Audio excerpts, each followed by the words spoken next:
évacuer la colère, c'est un thème qui nous concerne tous parce qu'on est tous traversés de temps en temps par de la colère. Et donc, il y a des gens qui se mettent en colère, c'est-à-dire ils succombent à leur colère, ils vont être le jouet en réalité de leur émotion qui va leur faire un peu n'importe quoi, plus ou moins violent, comme je le disais, de s'énerver, de hurler, de tout casser, etc. Alors, c'est une solution qui était courante dans le Far West, où quand on n'était pas content, on sortait son flingue et puis on tirait une balle dans la tête du voisin. On se rend compte qu'on ne peut pas fonctionner en tant que société en laissant libre cours à la colère. Et c'est la raison pour laquelle c'est l'émotion qui est la plus brimée, contrôlée, comment on va dire, la plus refoulée de toutes les émotions. Alors, je rappelle, il y a 4 émotions dites négatives, des émotions universelles. Il y a la peur, la colère, la tristesse et le dégoût. À partir de ces 4 émotions de base, on va construire tout un tas de sentiments plus ou moins négatifs. Je rappelle qu'il y a quand même deux émotions positives, la joie et la curiosité, à partir desquelles on va construire tout un tas de sensations positives.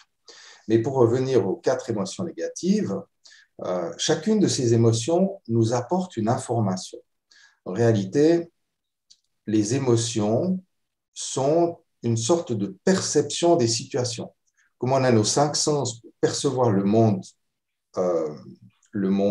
matériel, on a ces émotions qui vont nous permettre de percevoir le contenu le contenu émotionnel, le contenu relationnel, le contenu de l'expérience dans les situations qu'on traverse. Et on comprend bien que la peur nous renseigne sur les dangers, la tristesse nous renseigne sur ce qu'on a perdu, le dégoût nous renseigne sur ce qui n'est pas bon pour nous, et la colère, je le garde pour la fin, parce que c'est l'émotion la plus complexe, je trouve, et du coup aussi la plus intéressante. Qu'est-ce que nous dit la colère? On ne se met jamais en colère si nos valeurs ne sont pas touchées. D'abord, on va se mettre en colère contre quelqu'un ou contre quelque chose ou contre soi-même. On est toujours en colère contre un élément ou une personne qui vient mettre à mal ou mettre en danger ou mettre en question nos valeurs. Et donc ça, c'est le point fondamental. J'ai mis des années à comprendre ça. Hein. Je ne l'ai trouvé nulle part dans les bouquins. Donc c'est un petit peu, il y a sûrement d'autres gens qui ont réfléchi à cette question, mais ce n'est pas si courant d'avoir cette vision. Et je vous la propose. Après, vous en ferez ce que vous voulez, bien sûr. Mais il m'apparaît important de considérer la colère comme un indicateur de ses propres émotions, de ses propres valeurs. Et donc, quand quelque chose me met en pétard, quand quelque chose fait monter en moi la colère, ça m'indique où sont mes valeurs importantes. Je ne vais pas me mettre en colère si mon voisin passe ses volets en rose, parce que ça n'a aucune importance pour moi. Par contre, s'il bat son chien, ça va éveiller ma colère. Ça veut dire qu'il y a une notion de valeur et d'échelle de valeur qui va faire que je vais être plus ou moins en colère. Le message des émotions est donc précieux et le message de la colère, on n'a pas l'habitude de l'écouter. Parce que, comme on n'est plus au Far West, eh bien, depuis tout petit, on nous apprend à refouler ces colères. Et imaginez le petit enfant qui est à la caisse du supermarché, et puis juste vers les caisses, c'est là où il y a les bonbons, où il y a les chocolats qui sont juste à hauteur des yeux des enfants. Et donc, il n'est pas étonnant d'être témoin de temps en temps d'un enfant qui se roule par terre proche de la caisse du supermarché, et puis tous les gens autour qui regardent la maman avec un drôle d'air en disant mais celle-ci, elle ne sait vraiment pas élever ses enfants, ou bien alors c'est des regards compatissants de la part d'autres parents, mais de toute façon, il y a un malaise parce que ça ne se fait pas. Ça se fait pas de déranger tout plein de monde juste parce qu'on veut un chocolat. Mais néanmoins, ça touche une valeur chez l'enfant. Alors, on ne sait pas laquelle, ça peut être une valeur d'approbation, de reconnaissance, pour attirer l'attention, etc. Probablement un enfant qui ne reçoit pas suffisamment par ailleurs, ou pas suffisamment, comment dire ça, d'explication ou de compréhension pour qu'il puisse faire front, c'est le cas de dire, à toutes ces sucreries qu'on va que le magasin va lui présenter. Donc, ça veut dire qu'il va se mettre en colère parce qu'il ressent une injustice. En fait, il n'a pas le droit, mais on lui les met devant le nez. Et donc, voilà, c'est un petit exemple, mais c'est pour dire que depuis tout petit, on apprend à refouler ses colères. Et on apprend tellement bien qu'en fait, en tant qu'expert en refoulement de colère, on le fait de manière tellement naturelle qu'on ne se rend plus compte qu'on est en colère. Il y a des trucs inadmissibles qui nous arrivent, de l'humour, bon, c'est pas grave, etc. On a tendance à dénier un peu ces colères et on les refoule, on les refoule, on les refoule. Et à un moment donné, eh bien, il se peut qu'on explose.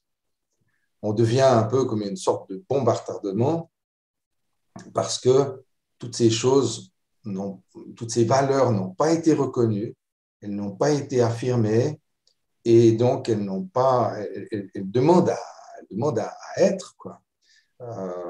C'est quelque chose de précieux, les valeurs, pour chaque personne.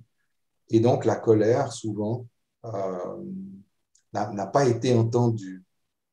On n'a pas décrypté le message de la colère et on n'a pas su protéger, si on veut, ses propres valeurs. Et du coup, on va avoir tendance à exploser ou à imploser parce que on va être tellement docile ou gentil, bienveillant, etc.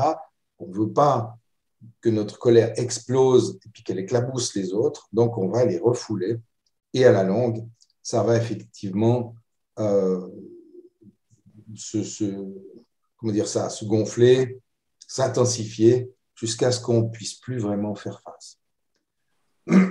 On a besoin donc d'approbation, on a besoin d'un certain contrôle sur les choses, on a besoin, tout ça se cache aussi un besoin de sécurité, hein, si on est approuvé et qu'on peut un peu contrôler, on va se sentir en sécurité.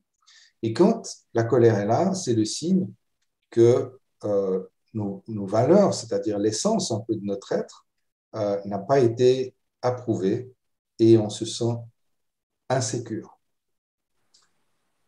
Alors l'idée, c'est quand on a conscience de ça, c'est d'écouter ces colères, de remarquer quand on est en colère, de réapprendre à voir ces colères, puisqu'on sait tellement bien les refouler sans même y prendre garde, et donc réapprendre à voir ces colères, à les accueillir, à les accepter et à les entendre, à décrypter le message. Qu'est-ce que cette colère me dit?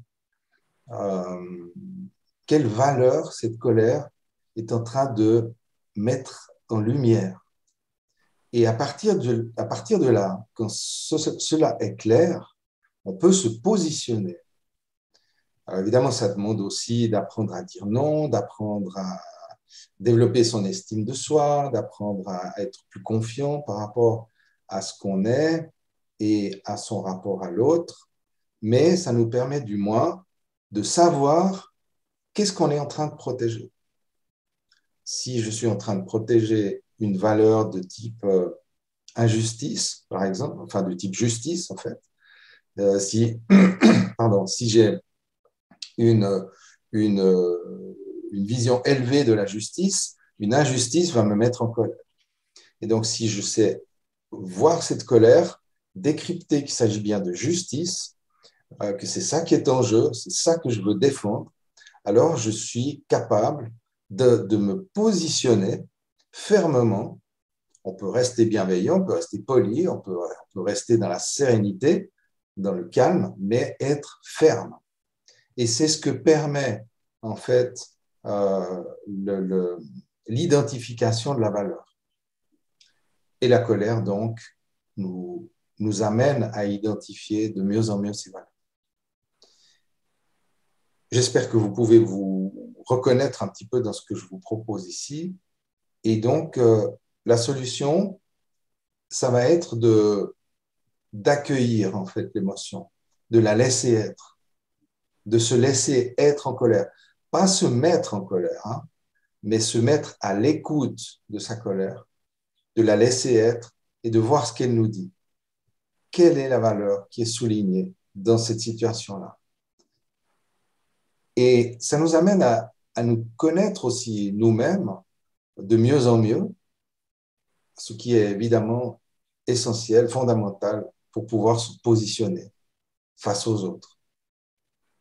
On vient de parler, en aparté, on vient de parler de vérité et de l'importance d'être intègre. Et je pense que la vérité et l'intégrité ne peuvent exister que si on connaît ses propres valeurs, que si on se connaît soi-même. Et à partir de là, donc, accueillir cette partie de soi, accueillir cette émotion pour la laisser être. Et à partir du moment où on a reçu le message, l'émotion peut s'en aller. Et elle va s'en aller toute seule. Dès le moment que l'émotion a donné son message, elle s'en va. Ça se fait de manière un peu naturelle. C'est le cas de toutes les émotions. Quand elles ont donné leur message, elles s'en vont. Évidemment, on peut avoir des émotions multiples. On peut être en colère et en même temps triste, et en même temps avoir peur. Donc, il y a plusieurs messages qui peuvent arriver en même temps dans une même situation. Et la vision que je propose, que j'utilise d'ailleurs beaucoup dans mes séances de cabinet pour identifier les choses et pour aider les personnes qui me consultent à clarifier ça et à retrouver la paix, eh bien, cette vision-là nous permet justement de faire le calme, faire le silence un peu en soi et de se positionner.